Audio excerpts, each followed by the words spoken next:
દાહોદ જિલ્લામાં સ્થાનિક સ્વરાજની ચૂંટણીની તારીખો નજીક આવી રહી છે, ત્યારે હવે રાજકીય પક્ષો દ્વારા પ્રચાર પ્રસાર ચરમસીમાએ પહોંચ્યો છે। ત્યારે ફતેપુરા તાલુકામાં બાપ પાર્ટીની ચૂંટણી સભા યોજાઈ હતી।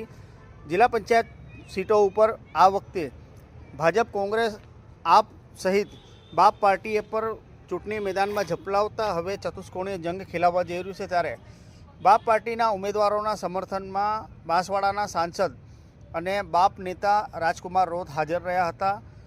આ પ્રસંગે બાંસવાડાના સાંસદે જિલ્લા પંચાયતની તમામ બેઠકો ઉપર જે બાપ પાર્ટીના ઉમેદવારો ઊભા થયા છે તેમની બેઠકો ઉપર જીતનો દાવો કર્યો હતો। તેઓએ આદિવાસીઓના હકો અને લડતના સંકલ્પ વ્યક્ત કર્યો હતો। આ સભામાં મોટી સંખ્યામાં કાર્યકર્તાઓ અને સ્થાનિક લોકો ઉપસ્થિત રહ્યા હતા। સ્થાનિક સ્વરાજની ચૂંટણીમાં હવે આગામી સમયમાં ચતુષ્કોણીય જંગ ખેલાવવા જઈ રહ્યો છે તેમને ત્યારે ભારત આદિવાસી પાર્ટીની વિચારધારા સાથે જોડાવા અને આવનારી ચૂંટણીમાં પાર્ટીના ઉમેદવારોને વિજયી બનાવવા માટે બાંસવાડાના સાંસદે અપીલ કરી હતી। સાથે જ સાંસદ રાજકુમાર રોતે પોતાના ઉદ્બોધનમાં ફતેપુરા તાલુકાના તેમજ જિલ્લા પંચાયતની તમામ બેઠકો પર બાપના ઉમેદવારોની જીતનો વિશ્વાસ વ્યક્ત કર્યો હતો। તેમણે જણાવ્યું હતું કે આદિવાસી સમાજના હકો અને વિકાસ માટે पार्टी कटिबद्ध है।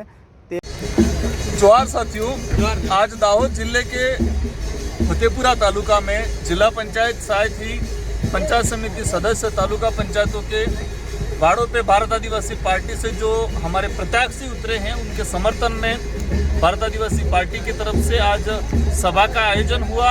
और यहाँ पर युवाओं के अंदर जो जोर जुनून है उससे ये लग रहा है कि इस बार पंचायती राज चुनाव में भारत आदिवासी पार्टी को भारी बहुमत से अनेक पंचायत समिति और जिला पंचायत सदस्यों पर विजय हासिल होगी।